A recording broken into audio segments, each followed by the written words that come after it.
Hello, Lower Dauphin families and staff. This is Rob Schultz, Superintendent of Schools, and it is April 7th, and I'm very excited about the students returning yesterday at our middle school and high school. Many of our students have taken the option to come in for the 5-day option, and things went well on day one, and so far on day two, things are going well.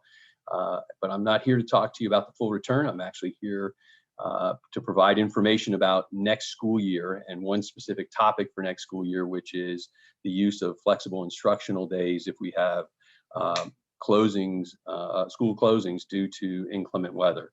So I'm going to share my screen and provide you some information about this current year, and then again how that impacts next year. During the school year this year, we had virtual learning days, and we had an unlimited number of virtual learning days based on our emergency instructional time template, which we submitted to the Department of Education and was approved. Next year, we will not have that emergency instructional time template, but for the 21-22 school year, we will have 5 flexible instructional days, which they call FIDs. FIDs are different than virtual learning days. The FID application that we submitted, it provides for asynchronous learning days, which include teachers posting assignments that students can complete within a designated amount of time, not necessarily on the day the assignments are posted. So we will work on specific criteria to make sure that our staff and that our families know how long students will have to work on and submit the assignments that are posted if we would need to close school due to weather conditions. FIDs will not be the same as virtual learning days. We will not include any Zoom classes. Teachers will be available throughout the day to assist via email, and the level of support that teachers provide to their students will be based on the individual needs of their students. We have students with some additional needs, instructional needs, that we realize that our teachers who work with those students will need to provide more support than some of our other staff members on flexible instructional days. And we will be working with our families on that as we move forward. Feedback on the virtual learning days from this school year. Well, we heard from some families that said we really would have liked to have traditional snow days for our children, and we would have been happy to make those days up with face-to-face instructional days later in the school year. But we also heard from families that didn't want, they thought the virtual learning days were effective, and they were appreciative that they didn't have to make the days up later, and they enjoyed an uninterrupted spring break this year. So we heard from both positions on that. So that's why we're doing this video, and that's why we're going to reach out and try and get feedback on how we want to handle some of our days next year if we have to close due to weather. So we can't predict what the next winter will bring. 2 years ago, prior to the closing in the spring of 2020 due to COVID, we didn't use any, we didn't need to close school due to weather. This year, we closed the school due to weather 7 days.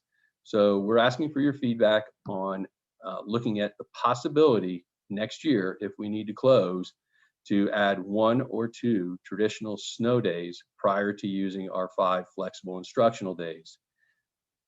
We know we won't be able to please everyone, but we want to see if there's an overwhelming position with our families and staff on how to approach 1 or 2 of these days next year.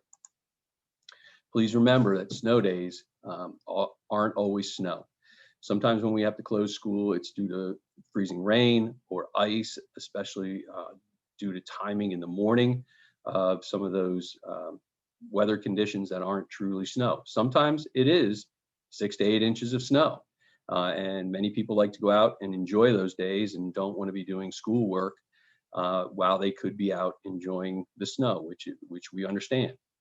So again, please remember that if we use these FIDs next year, it will be an asynchronous learning and not include those live Zoom classes that you have to be at a specific place at a specific time on your computer. It will be a different type of instruction from virtual learning days that we use this year. So our survey is pretty basic. Option 1, if we close school due to inclement weather, snow, ice, freezing rain, we'd like the district to implement 1 traditional snow day. The missed day would be made up with face-to-face instruction later in the school year.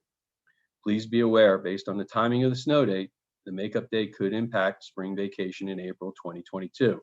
So we could have a very mild winter all the way through February, and you know what happens in central Pennsylvania sometimes in March, when all of those snow makeup days have already passed us. We could get a storm, and if we get a storm in March or late February, then those days, if we use traditional snow days, could impact your spring break.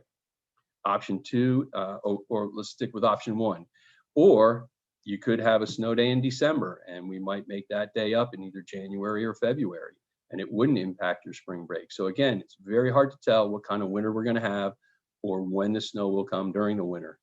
Option two is very similar to option one in the survey. If we close school due to inclement weather, then we would like the district to consider using 2 traditional snow days before using your flexible instructional days. Option 3, I do not want the district to implement snow makeup days unless the 5 flexible instructional days have been utilized first.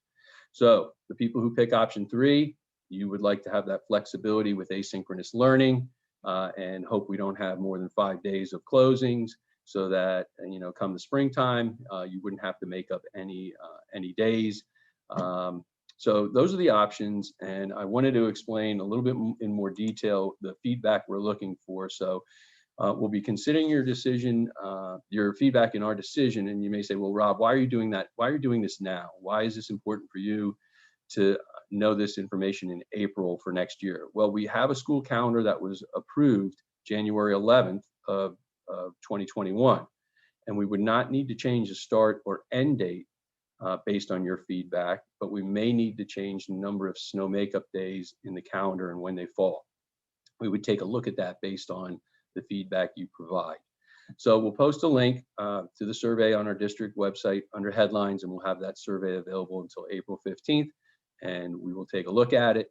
The only piece that I probably should amend here is there have been times in the past where, even though it won't change the end date that we have on our calendar, if we have a significant weather events throughout the school year, there is always that potential that the school year could get extended for a few days based on the number of closings we have.